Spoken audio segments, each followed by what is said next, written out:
നമസ്കാരം, ടാക്ടിക്സിലേക്ക് സ്വാഗതം. ഇന്ന് നമ്മളൊരു സന്തോഷത്തിന്റെ ദിവസത്തിലാണ്. ഇന്ത്യ വേഴ്സസ് ഓസ്ട്രേലിയ മൂന്നാം ഏകദിനത്തിൽ ഇന്ത്യ ഓസ്ട്രേലിയയെ 9 വിക്കറ്റിന് തകർത്തിരിക്കുകയാണ്.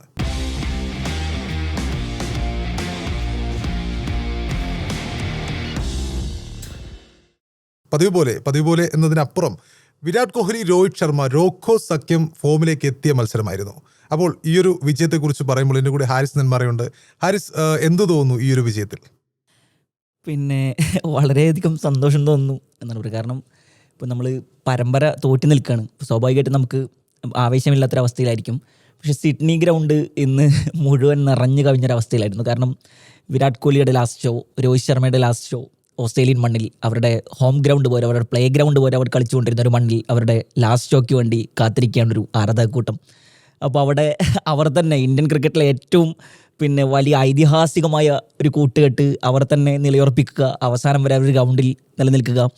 കംപ്ലീറ്റ് ഓസ്ട്രേലിയ നമ്മൾ എല്ലാ മേഖലയിലും നമ്മൾ എവിടെയൊക്കെ വിമർശനങ്ങൾ ഉന്നയിച്ചിരുന്നു അവിടെയൊക്കെ നമ്മൾ ഡോമിനൻസ് ചെയ്തുകൊണ്ട് ഓസ്ട്രേലിയയെ അവരുടെ മണ്ണിൽ തകർത്തെറിയുക എന്നൊക്കെ പറയുന്ന സമയത്ത് സ്വാഭാവികമായിട്ടും ഭയങ്കര സന്തോഷം. പ്രത്യേകിച്ച് രോഹിത് ശർമ്മയും വിരാട് കോഹ്ലിയും നമുക്ക് അടുത്ത ലോകകപ്പിൽ കൂടെ കാണാൻ കഴിയുമോ എന്ന ചോദ്യത്തോടു കൂടിയാണ് നമ്മൾ ഈ പരമ്പര തുടങ്ങിയത്. നമുക്കതിനുള്ള മറുപടി കിട്ടുന്നു. രോഹിത് ശർമ്മയെ ക്യാപ്റ്റൻസിയിൽ നിന്ന് മാറ്റുന്ന സമയത്ത് പല ആളുകളും വലിയ വിമർശനങ്ങൾ ഉന്നയിച്ചിരുന്നു. അദ്ദേഹത്തിൻ്റെ പ്രായത്തെ ചൂണ്ടിക്കാണിച്ചുകൊണ്ടും ഭാവിയെ ചൂണ്ടിക്കാണിച്ചും ഒക്കെയാണ് അഗാർക്കറും ഗൗതം ഗംഭീറും ഒക്കെ ന്യായങ്ങൾ പറഞ്ഞിരുന്നത്. പക്ഷേ രോഹിത് ശർമ്മയാണ് ഈ പരമ്പര അവസാനിക്കുന്ന സമയത്ത് ഇന്ത്യ തോറ്റ പരമ്പരയിൽ മാൻ ഓഫ് ദി സീരീസ് എന്ന് ആലോചിക്കണമെന്നാണ്. ഒരുപാട് റെക്കോർഡുകൾ പിറന്ന ഒരു മത്സരം. രോഹിത് ശർമ്മ 50 സെഞ്ചുറികൾ തികക്കുന്നു. അദ്ദേഹത്തിൻ്റെ കരിയറിൽ 33 ഏകദിന സെഞ്ചുറികൾ തികക്കുന്നു. ഓസ്ട്രേലിയക്കെതിരെ 9 സെഞ്ചുറികൾ തികക്കുന്നു. വിരാട് കോഹ്ലി റൺവേട്ടക്കാരുടെ പട്ടികയിൽ 2ാം സ്ഥാനത്തേക്ക് കയറുന്നു, സംഘക്കാരെ മറികടന്നുകൊണ്ട്. അങ്ങനെ ഒരുപിടി ഓർമ്മകൾ ബാക്കിയാക്കിയ ഒരു മത്സരം. വളരെ സന്തോഷം. തീർച്ചയായിട്ടും ഈ ഒരു മത്സരം എന്ന് പറയുമ്പോൾ നമ്മൾ ടാക്ടിക്സ് ഇരിക്കുമ്പോൾ തന്നെ ആദ്യ മത്സരത്തിന് മുമ്പ് തന്നെ നമ്മൾ ടാക്ടിക്സിന്റെ തംബ്നെയിൽ പോലും നമ്മൾ കൊടുത്തിരുന്നത് റോക്കോ സഖ്യം, റോക്കോ എന്ന് പറഞ്ഞിട്ട്. കഴിഞ്ഞ 2 മത്സരത്തിൽ നമ്മുടെ തംബ്നെയിൽ ഏതാണ്ട് റോക്കോ എന്നായിരുന്നു. പക്ഷേ ആ സമയത്തൊന്നും രോഹിത് ശർമ്മയും വിരാട് കോഹ്ലിയും ഒരുമിച്ച് ഫോമായില്ല. ഇതിൽ ഏറ്റവും പ്രധാനം എന്ന് വെച്ചാൽ കഴിഞ്ഞ മത്സരത്തിൽ രോഹിത് ശർമ്മ ഫോമായി, വിരാട് കോഹ്ലി ഡക്കിന് പുറത്താവുന്നു. ആദ്യത്തെ മത്സരത്തിൽ വിരാട് കോഹ്ലി 8 പന്തിലെ ഡക്ക്, കഴിഞ്ഞ മത്സരത്തിൽ 4 പന്തിലെ ഡക്ക്. അപ്പൊ എനിക്ക് തോന്നുന്നത് ഈ മത്സരത്തിൽ ഏറ്റവും കൂടുതൽ എന്താ പറയാ, ഈ സമ്മർദ്ദത്തിന്റെ മുൾമുനയിൽ നിന്നത് ഒരു പക്ഷേ രോഹിത് ശർമ്മയായിരിക്കും. നമ്മൾ പോലും ഇനി അങ്ങനെ ഒരു തമ്പ് നമുക്ക് അടിക്കാൻ പറ്റുമോ എന്നുള്ള ലൈനിലാണ് ചിന്തിച്ചത്. ഈ മത്സരത്തിൽ വിരാട് കോഹ്ലി ആദ്യ റണ്ണി മിഡോണിലേക്ക് തട്ടിയിട്ടിട്ട് എടുക്കുന്ന സമയത്ത് അദ്ദേഹത്തിന്റെ ഒരു ആഘോഷ പ്രകടനമുണ്ട്. കാരണം ആദ്യ റണ്ണാണ്, അതൊരു സെഞ്ചുറി അടിച്ച പോലെ അദ്ദേഹം ആഘോഷിക്കുന്നു.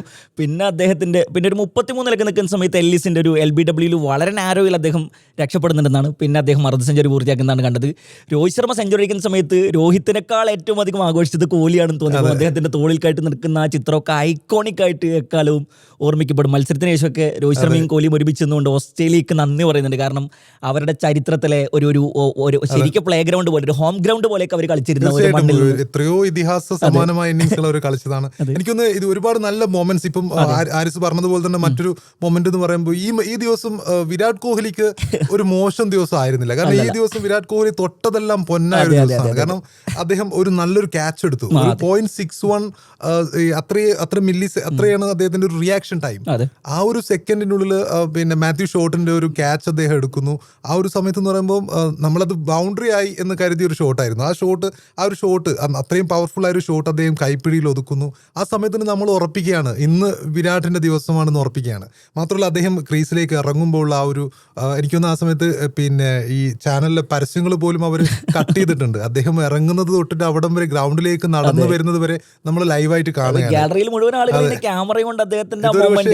ഓസ്ട്രേലിയൻ മണ്ണിൽ അവരുടെ അവസാനത്തെ കളി, വിരാട് കോഹ്ലിയുടെ, കിങ് കോഹ്ലിയുടെ അവസാനത്തെ കളി എന്നുള്ള നിലക്ക് നോക്കുമ്പോൾ ആ ഒരു വരവ് ആഡ് പോലും കട്ട് ചെയ്തിട്ട് ചാനൽ കാണിക്കുകയാണ്. അപ്പോൾ ആ ഒരു വരവ് ഐക്കോണിക് വരവാണ്. രോഹിത് ശർമ്മ ഫോമിലേക്ക് എത്തി. രോഹിത് ശർമ്മ സെഞ്ചുറി അടിക്കുന്നു.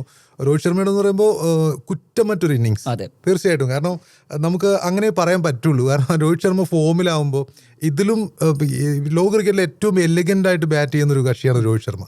അപ്പം ആ ഒരു സ്റ്റൈലുണ്ട് പുള്ളിയുടെ. ഒരു എന്താ പറയുക, നമ്മളിപ്പോൾ ഒരുപാട് കളിക്കാരുടെ സ്റ്റൈല് കണ്ടിട്ട് അവർ നേടിയ റൺസ് ആയിരിക്കില്ല. വിരാട് കോഹ്ലി ഒരുപാട് റൺസ് നേടിയിട്ടുണ്ട്, മറ്റു പലരും ലോക ക്രിക്കറ്റിൽ ജാക്കസ് ക്വാലിസ് അങ്ങനെ ഒരുപാട് പേര് ഒരുപാട് റൺസ് നേടിയിട്ടുണ്ട്. പക്ഷേ ആ റൺസ് എടുക്കുന്ന ഒരു സ്റ്റൈൽ എന്ന് പറയുമ്പോൾ രോഹിത് ശർമ്മയുടെ ബാറ്റിംഗ് കാണുമ്പോൾ ഈ സമകാലിക ക്രിക്കറ്റിൽ ഏറ്റവും ചന്തമുള്ളൊരു കാഴ്ച രോഹിത് ശർമ്മയുടെ ബാറ്റിംഗ്. നമ്മൾ രണ്ടാമത് അത്ലറ്റിൽ കളി നടക്കുന്ന സമയത്തൊക്കെ നമ്മൾ ഈ രോഹിത് ശർമ്മ ഹേസൽവുഡിന്റെ പന്തുകൾ നേരിടുന്നതുമായി ബന്ധപ്പെട്ട് നമ്മൾ ഒരുപാട് വിമർശനങ്ങൾ ഉന്നയിച്ചിരുന്നു. അപ്പോൾ കഴിഞ്ഞ മത്സരത്തിലേക്ക് ഒരു 17 പന്തുകൾ ഹേസൽവുഡിന്റെ പിന്നെ അദ്ദേഹം റണ്ണില്ലാതെ പൂർത്തിയാക്കുന്നു. ഹേസൽവുഡിന്റെ പന്തുകൾ നേരിടാൻ വല്ലാതെ പ്രയാസപ്പെടുന്നു. അദ്ദേഹം ഒരു റൺസൊക്കെ എടുക്കുന്ന സമയത്ത് 2 അക്കം പന്തുകൾ കടന്നിട്ടുണ്ട്.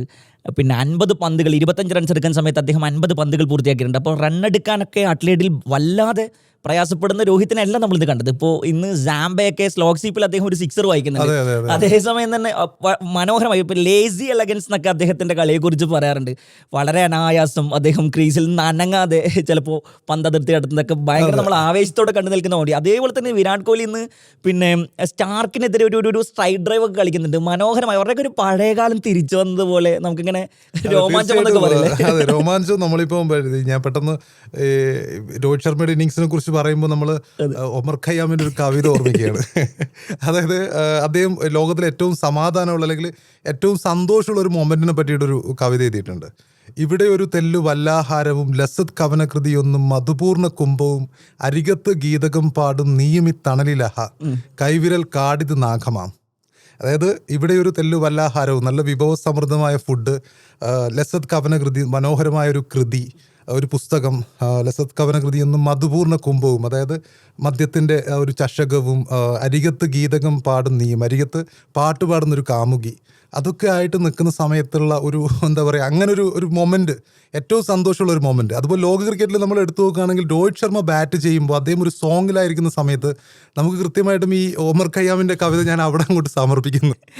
ഇതിൽ പിന്നെ കളിയിലേക്ക് വരുന്ന സമയത്ത് പിന്നെ ഇന്ത്യ ഒരുപാട് ഇടങ്ങളിൽ നമുക്ക് പിഴവുകളുണ്ട് എന്ന് നമ്മൾ കഴിഞ്ഞ രണ്ട് മത്സരങ്ങളിൽ പിന്നെ വിലയിരുത്തിയിരുന്നു. പ്രത്യേകിച്ച് ഫീൽഡിലൊക്കെ നമ്മൾ കഴിഞ്ഞ മത്സരത്തിൽ ഒരുപാട് ക്യാച്ചുകളൊക്കെ വിട്ട് കളഞ്ഞിരുന്നു. പക്ഷേ ഇന്നത്തെ മത്സരത്തിൽ ഇന്ത്യൻ ഫീൽഡർമാർ നിറഞ്ഞാടെന്ന് പറയുക, പ്രത്യേകിച്ച് ശ്രേയസ് അയ്യർ ക്യാരിയെ പുറത്താക്കാൻ വേണ്ടി ബാക്ക്വേർഡ് പോയിന്റിൽ ക്യാച്ച് എടുക്കുന്നത്. അദ്ദേഹത്തിന് ആ ക്യാച്ചിന് ശേഷം പരിക്കൊക്കെ പറ്റുന്നത് ഹർഷിത് റാണയുടെ പന്തിൽ ബാക്കിലേക്ക് ഒരുപാട് ഓടി അദ്ദേഹം ഡൈവ് ചെയ്തെടുക്കുന്ന ഒരു ക്യാച്ച്. അതുപോലെ തന്നെ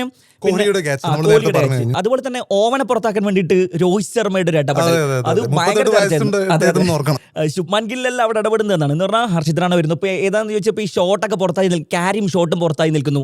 അപ്പോൾ ഇനി അടുത്തത് ക്രീസിൽ ഒന്നിക്കുന്നത് കൂപ്പർ കൊണോലി ഓവനാണ്. കഴിഞ്ഞ മത്സരത്തിൽ ഓസ്ട്രേലിയ ജയിപ്പിച്ചത് അവരാണ്. അപ്പോൾ ഈ കൂട്ടുകെട്ട് തകർത്തേ മതിയാവൂ എന്നുള്ളത്. അപ്പോൾ പിന്നെ ഹർഷിത് റാണയുടെ അടുത്തേക്ക് വരുന്നു. അപ്പോൾ പിന്നെ കൃത്യമായ ലൈനിൽ വന്നിട്ട് കഴിഞ്ഞാൽ എവിടെയാണ് അദ്ദേഹം ഫീൽഡ് നിൽക്കേണ്ടത് എന്ന് അദ്ദേഹം ഹർഷിത് റാണയ്ക്ക് പറഞ്ഞു കൊടുക്കുന്നുണ്ട്. അദ്ദേഹം തന്നെ നമുക്ക് കൃത്യമായിട്ട് തോന്നിയൊരു കാര്യം ശുഭ്മാൻ ഗില്ലാണോ ക്യാപ്റ്റൻ അല്ലെങ്കിൽ രോഹിത് ശർമ്മയാണോ ക്യാപ്റ്റൻ തോന്നിയൊരു നിമിഷമായിരുന്നു. അദ്ദേഹം തന്നെ പോയി നിൽക്കുന്നു, എന്നിട്ട് അദ്ദേഹം തന്നെ ക്യാച്ച് എടുത്ത് പുറത്താവുന്നു. ആ സമയത്ത് അദ്ദേഹത്തിന്റെ ആവേശമൊക്കെ നമ്മൾ കണ്ടിരുന്നു എന്നാണ്. അപ്പോൾ നമ്മുടെ ഒരു പഴയ കാലത്തൊക്കെ രോഹിതിന്റെ ക്യാപ്റ്റൻസിയിൽ ഇറങ്ങിയിരുന്നു. ക്യാപ്റ്റൻസിന്റെ രോഹിത് ഈ കളിയിൽ മൊത്തം ഇടപെടുകയാണ്. അതായത് ഗിൽ അവിടെ ഒരു ക്യാപ്റ്റൻ ആയിട്ടുണ്ട്, പക്ഷെ ഞാനും ഇതിൽ അതുപോലെ വിരാട് കോഹ്ലിയും ഇതേപോലത്തെ ഒരു മറ്റ് താരങ്ങളുമായിട്ട് അവിടെ നിൽക്ക് ഇവിടെ നിൽക്കുന്നൊക്കെ പറഞ്ഞിട്ടൊരു നിർദ്ദേശം കൊടുക്കുന്ന ഒരു കാഴ്ച നമ്മൾ കണ്ടു. നോർമലി നമ്മൾ കരുതുന്ന ഒരു കാര്യം എന്ന് വെച്ചാൽ 2 കളി ഇന്ത്യ തോറ്റു, ഓൾറെഡി ഈ പരമ്പര കൈവിട്ടു. നമ്മൾ കഴിഞ്ഞ ടാക്ടിക്സിന് മുമ്പ് ചർച്ച ചെയ്തിരുന്നത് ഈ ഒരു മത്സരത്തിൽ സീനിയർ താരങ്ങൾക്ക് വിരാട് കോഹ്ലിക്ക് വിശ്രമം അനുവദിക്കാൻ സാധ്യതയുണ്ട്. കാരണം ഇതൊരു പിന്നെ ഈ മത്സര ഫലം അപ്രസക്തമാവുന്ന ഒരു മത്സരമാണ്. അതായത് ഇതിൽ ആര് ജയിച്ചാലും ഇല്ലെങ്കിലും ഓസ്ട്രേലിയ ഈ ഒരു സീരീസ് നേടി എന്നുള്ളതാണ്. പക്ഷേ ഈ ഒരു മത്സരം എന്ന് പറയുമ്പോൾ ഇന്ത്യയെ സംബന്ധിച്ചിടത്തോളം ഇന്ത്യ ഏറ്റവും നല്ല 11 തന്നെയാണ് ഇറക്കിയിരിക്കുന്നത്. കുൽദീപ് യാദവ് ആദ്യമായിട്ട് ഈ ടീമിലേക്ക് വരുന്നു. മൊത്തത്തിൽ പ്രസീദ് കൃഷ്ണ തിരിച്ചു വരുന്ന സമയത്തും ആളുകൾ ഇങ്ങനെ ചർച്ച ചെയ്തിരുന്നു. കാരണം ഹർഷിത് റാണയെ പുറത്താക്കിയിട്ട് പ്രസീദ് കൃഷ്ണയെ കൊണ്ടുവരാമായിരുന്നല്ലോ. ഹർഷദീപ് സിംഗ് നന്നായി പന്തെറിഞ്ഞിട്ടുണ്ട്, പക്ഷേ ഇവിടെ ഹർഷിത് റാണ ഡെലിവറി ചെയ്യുന്നതാണ് നമ്മൾ കണ്ടത്.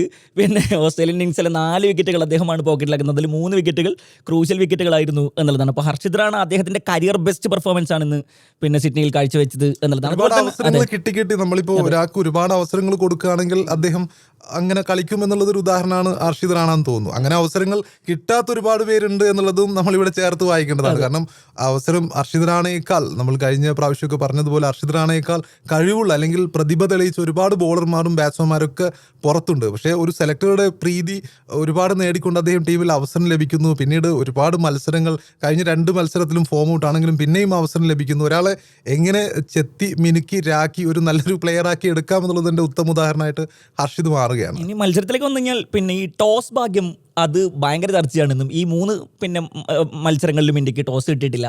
18 ഏകദിനങ്ങളിൽ കഴിഞ്ഞ 18 ഏകദിനങ്ങളിൽ ഇന്ത്യക്ക് ടോസ് കിട്ടിയിട്ടില്ല എന്നുള്ളതാണ്.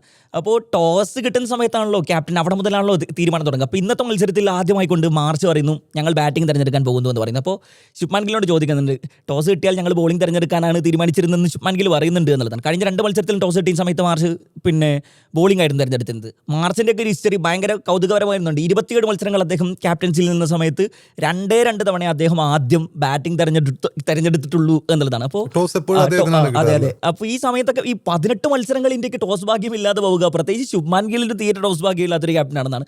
അപ്പോൾ ലോട്ടറി എടുക്കരുത്, മാർഷിന് വേണമെങ്കിൽ എടുക്കാം, അടിക്കാനുള്ള സാധ്യത ഉണ്ട്. ഇതിൽ ശുഭ്മാൻ ഗില്ലിന്റെ കാര്യം വരുന്ന സമയത്ത് ഇന്നും അദ്ദേഹം 24 റൺസിന് പുറത്താവുന്നതാണ് ഈ സീരീസ്.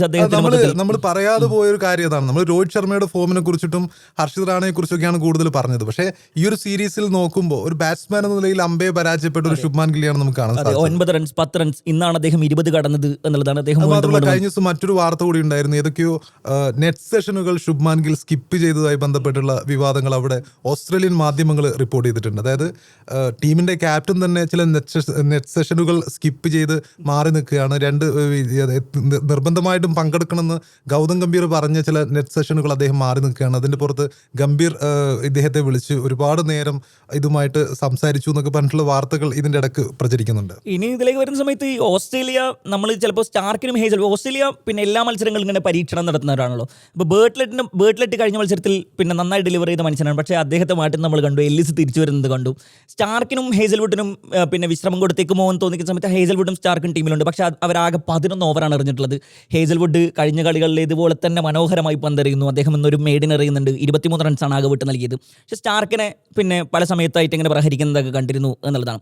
പക്ഷേ അതേസമയം ഇനി നമ്മൾ ഇന്ത്യൻ പ്രകടനങ്ങളിലേക്ക് വരുന്ന സമയത്ത് വിരാട് കോഹ്ലിയുടെയും രോഹിത് ശർമ്മയുടെയും പ്രകടനം എടുത്തു നോക്കിക്കഴിഞ്ഞാൽ പിന്നെ ഇന്ത്യൻ ക്രിക്കറ്റിലെ ഏറ്റവും പിന്നെ ഐതിഹാസികമായ കൂട്ടുകെട്ടുകളായിരുന്നു അവർ ചരിത്രത്തിൽ ഉണ്ടാക്കിയിട്ടുള്ളത്. അപ്പോൾ ഒരു 5400ഓളം റൺസ് ഇവർക്കിടയിലുള്ള പാർട്ണർഷിപ്പിനകത്തുണ്ട്. ഒരു 19 സെഞ്ചുറികളുണ്ട്. ഒരു 57ഓളം ആവറേജിൽ ഇവർ ഒരു കാലത്ത് ഇപ്പോൾ 2020 ശേഷം പിന്നെ ഒരു സെഞ്ചുറി കൂട്ടുകെട്ട് കോഹ്ലി രോഹിത് കൂട്ടുകെട്ട് നമ്മൾ പിന്നെ കുറേ കാലത്തിന് ശേഷമാണ് കാണുന്നത്. അപ്പോൾ ഇത് 2027 ലോകകപ്പിലും നമ്മൾ കാണാൻ ആഗ്രഹിക്കുന്നു. ടൈം മെഷീനിലേറി ഒരു 5 കൊല്ലം മുമ്പിലേക്ക് പിന്നിലേക്ക് പോയതാണോ എന്ന് സംശയം തോന്നിക്കുന്ന ടൈപ്പായിരുന്നു ഇവരുടെ. മാത്രമല്ല ഇന്ത്യക്ക് ഇത് ജയിച്ചേ മതിയാവും എന്നുള്ള ഒരു അവസ്ഥയായിരുന്നു. എനിക്കൊന്ന് സാധാരണ അപ്രസക്തമായ മത്സരങ്ങൾ പോട്ടെ എന്ന് വിചാരിക്കാറാണ്. അതായത് പരീക്ഷണങ്ങൾക്ക് അവസരം നൽകുന്നു, ജയിച്ചാലും കുഴപ്പം. പക്ഷേ ഇന്ന് എനിക്കൊന്ന് ഗൗതം ഗംഭീറിനെ സംബന്ധിച്ചിടത്തോളം അത് ഇന്ത്യൻ ടീം മാനേജ്മെന്റിനെ സംബന്ധിച്ചിടത്തോളം ഇന്ത്യ ഞങ്ങൾ ഉറപ്പായിട്ടും ജയിക്കും, ഇതൊരു പ്രസ്താവനയാണ്. ഞങ്ങൾ ജയിച്ചിട്ട് 2-1 തോറ്റു എന്നുള്ള നിലയിലാണെങ്കിലും കുഴപ്പമില്ല. ആ ഒരു ലൈനിലാണ് ഇന്ത്യയുടെ മൊത്തത്തിലുള്ളൊരു ബാറ്റിംഗ് ലൈനപ്പ് ആണെങ്കിലും ബോളിംഗ് ലൈനപ്പ് ആണെങ്കിലും ഉണ്ടായത്. കുൽദീപ് അത് തിരിച്ചു വരുന്നു. മാത്രമല്ല ഈ മത്സരത്തിലേക്ക് കൊണ്ടുവന്നത് ശരിക്കും ഇന്ത്യയുടെ 2 സ്പിന്നേഴ്സാണ്. കാരണം അവരുടെ ബാറ്റ്സ്മാൻമാർ നല്ല രീതിയിൽ ബാറ്റ് ചെയ്തിരുന്നു. ആദ്യത്തെ ടോപ്പ് 4 ഒക്കെയും 30+ റൺസ് നേടിയിട്ടുണ്ട്. പിന്നെ നമ്മുടെ കളിയിലേക്ക് കൊണ്ടുവരുന്നത് ഈ വാഷിംഗ്ടൺ സുന്ദറിന്റെയും അക്സർ പട്ടേലിന്റെയും പന്തുകളാണ്. അവരാണ് കൃത്യമായിട്ടും സ്പിന്നേഴ്സാണ് ഈ സ്ലോ ഓവറുകളിൽ നമ്മുടെ അടുത്തേക്ക് കൊണ്ടുവന്നത്. കളിയിൽ ഓസ്ട്രേലിയ പിന്നെ ഡൊമിനൻസ് ചെയ്യുമെന്ന് നമ്മൾ വിചാരിച്ചിരുന്നു. കാരണം ഒരു 180-ന് 3 വിക്കറ്റൊക്കെ അവരുടെ പോയിട്ടുണ്ടായിരുന്നുള്ളൂ. പക്ഷേ പിന്നെ പൊട്ടുന്ന ഒരു 50 റൺസ് എടുക്കുന്നതിനാണ് അവരുടെ 7 വിക്കറ്റുകൾ പോകുന്നതെന്നാണ്. അങ്ങനെയാണ് അവർ ചുരുട്ടിക്കെട്ടുന്നത്. അതിൽ രോഹിത് ശർമ്മയുടെ ക്യാപ്റ്റൻസിക്ക് വലിയ റോൾ. ഞാൻ ശുഭ്മാൻ ഗിൽ ക്യാപ്റ്റൻ ആയിരിക്കും തന്നെ പറയുകയാണ്. രോഹിത് ശർമ്മയുടെ ക്യാപ്റ്റൻസിക്ക് അതിൽ ഇൻവെർട്ടർ കോമയിൽ രോഹിത് ശർമ്മയുടെ ക്യാപ്റ്റൻസിക്ക് വലിയ റോൾ ഉണ്ടെന്നാണ് അവർ ഇടപെടുന്നതാണ്. എനിക്ക് തോന്നുന്നു ശുഭ്മാൻ ഗിൽ അദ്ദേഹം പാഠം പഠിക്കുകയാണ്. അദ്ദേഹം പാഠം പഠിക്കുക എന്ന് പറഞ്ഞാൽ നെഗറ്റീവായിട്ടില്ല, പോസിറ്റീവായിട്ടാണ്. ഇവരുടെയൊക്കെ അനുഭവ സമ്പത്തിനെ അദ്ദേഹം പിന്നെ ഗ്രൗണ്ടിൽ നിന്ന് കാണുന്നു. 26 വയസ്സേ ഉള്ളൂ. അപ്പോൾ ശുഭ്മാൻ ഗിൽ രോഹിത് ശർമ്മയും വിരാട് കോഹ്ലിയും ഒക്കെ ഉള്ള ഒരു ഗ്രൗണ്ടിൽ നിന്നുകൊണ്ട് അവരുടെ ക്യാപ്റ്റൻസിയുടെ അനുഭവ സമ്പത്തിനൊക്കെ മനസ്സിലാക്കിക്കൊണ്ട് അതൊരു വലിയൊരു പോസിറ്റീവാണ്. കാരണം ഏതൊരു ഭരണാധികാരിയെ സംബന്ധിച്ചിടത്തോളം ഏറ്റവും പ്രധാനപ്പെട്ട കാര്യം തന്നോളം പോകുന്ന അല്ലെങ്കിൽ തന്നെക്കാൾ മികച്ച ഒരു ഈ ഇളമുറക്കാരനെ സൃഷ്ടിക്കുക എന്നുള്ളതാണ്. അപ്പം രോഹിത് ശർമ്മ, വിരാട് കോഹ്ലി എന്ന് പറയുമ്പോൾ ലോക ക്രിക്കറ്റിൽ ഇന്ത്യൻ ക്രിക്കറ്റിനെ ഒരുപാട് കാലം നയിച്ച ക്യാപ്റ്റന്മാരാണ്. അപ്പോൾ അവർ കൃത്യമായിട്ട് സാധാരണഗതിയിലാണ് ക്യാപ്റ്റന്മാർ അങ്ങോട്ട് മാറി നിന്നൊരു ഈഗോ വർക്ക് ചെയ്യുമോ അങ്ങനെയൊക്കെ നമ്മൾ സംശയിക്കാറുണ്ട്. പക്ഷേ രോഹിത് ശർമ്മ കൃത്യമായും അല്ലെങ്കിൽ വിരാട് കോഹ്ലി കൃത്യമായും ശുഭ്മാൻ ഗിൽ എന്ന ക്യാപ്റ്റനെ ഗ്രൂം ചെയ്ത് വരുന്ന ഒരു കാഴ്ചയാണ് നമ്മൾ കണ്ടത്. തീർച്ചയായിട്ടും അത് ഇന്ത്യൻ ക്രിക്കറ്റ് സംബന്ധിച്ചിടത്തോളം ഒരു പോസിറ്റീവായ കാര്യമാണ്. 2027 ഏകദിന ലോകകപ്പിലെ ആ ഒരു പടിവാതിൽക്കൽ നമ്മൾ നിൽക്കുന്ന സമയത്ത് തീർച്ചയായിട്ടും നമുക്ക് പ്രതീക്ഷ നൽകുന്ന ഒരു കാര്യം തന്നെയാണ് ഈ ഗ്രൂമിങ്. രോഹിത് ശർമ്മയുടെ ഗ്രൂമിങ്. അതെ അതെ, ഏതായാലും അനധിവിദൂര ഭാവിയിൽ തന്നെ നമുക്ക് വിരാട് കോഹ്ലിയും രോഹിത് ശർമ്മയും ഒക്കെ വിരമിക്കുന്ന ഒരു കാലത്തേക്ക് നമ്മൾ കടക്കും. പക്ഷേ ഈ അവസാന കാലഘട്ടങ്ങളിൽ പോലും നമുക്ക് അവരെ മനോഹരമായി ആസ്വദിക്കാൻ നമുക്ക് ഏറ്റവും ആസ്വദിക്കാം. നമ്മുടെ മൈൻഡിലുള്ള ഒരു മെമ്മറബിൾ ആയിട്ടുള്ള ഒരുപാട് രോഹിത് ശർമ്മ വിരാട് കോഹ്ലി മൊമെന്റുകളുണ്ട്. ഇപ്പം പെട്ടെന്ന് പറയുകയാണെങ്കിൽ കഴിഞ്ഞ T20 ലോകകപ്പിൽ ഹാരിസ് റൌഫിനെതിരെ 6 അടിച്ചതിന് ശേഷം പാകിസ്ഥാനെ തോൽപ്പിച്ചുകൊണ്ട് വിരാട് കോഹ്ലി തിരിച്ചു വരുന്ന സമയത്ത് വിരാട് കോഹ്ലിയെ എടുത്ത് ചുമലിലേക്ക് വെച്ച ഒരു രോഹിത് ശർമ്മ നമ്മുടെ മനസ്സിലുണ്ട്. അതുപോലെ ഒരുപാട് ചാമ്പ്യൻസ് ട്രോഫിയിലെ മൊമെന്റുകൾ നമുക്കറിയാം. ചാമ്പ്യൻസ് ട്രോഫി വരെ ഈ ബോർഡർ ഗവാസ്കർ ട്രോഫിയിലൊക്കെ നമ്മൾ നിരന്തരം പരാജയപ്പെടുന്ന സമയത്ത് ഈ കോഹ്ലിയൊക്കെ ഒരേപോലെ ഔട്ട്സൈഡ് എഡ്ജിലൊക്കെ പുറത്താകുന്ന സമയത്ത് നമുക്ക് ഭയങ്കര ആശങ്കയായിരുന്നു. ഇദ്ദേഹത്തിന്റെ കാലം കഴിഞ്ഞോ, പിന്നെ പടിയിറങ്ങാൻ പോവുകയാണോ, ഏകദിനത്തിലും ഇത് ആവർത്തിച്ച് കഴിഞ്ഞാൽ പിന്നെ നമുക്കൊരു കോഹ്ലി എറ കാണാൻ കഴിയില്ലല്ലോ എന്നൊക്കെ പറഞ്ഞിരിക്കുന്ന സമയത്താണ് പിന്നെ ചാമ്പ്യൻസ് ട്രോഫിയിൽ നന്നായി ഡെലിവർ ചെയ്തൊരു മനുഷ്യൻ വീണ്ടും അദ്ദേഹം തിരിച്ചു വരുന്നു. രോഹിത് ശർമ്മയെ കുറിച്ചൊക്കെ നമ്മൾ പറഞ്ഞിരുന്നത് ശരിക്കും 38 വയസ്സൊക്കെ വയസ്സൻ എന്നൊക്കെ രീതിയിലൊക്കെ വിമർശനങ്ങൾ വല്ലാതെ പിന്നെ ഉയർന്നുകൊണ്ടിരിക്കുന്ന സമയത്താണ് ഇന്ന് കളിക്ക് ശേഷം നോട്ട് ഫിനിഷ്ഡ് എന്നെഴുതിയ പോസ്റ്റുകൾ നമ്മളിങ്ങനെ കുറേ കാണുന്നുണ്ടെന്നാണ്.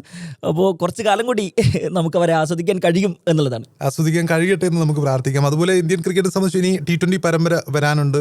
രോഹിത്തും വിരാട് കോഹ്ലിയൊന്നും ഇല്ലാത്ത പരമ്പരയാണ്. അതിന് നമ്മുടെ സഞ്ജു സാംസൺ അടക്കമുള്ള ആൾക്കാർ അവിടെ ഏതാണ്ട് എത്തിയിട്ടുണ്ടാവും.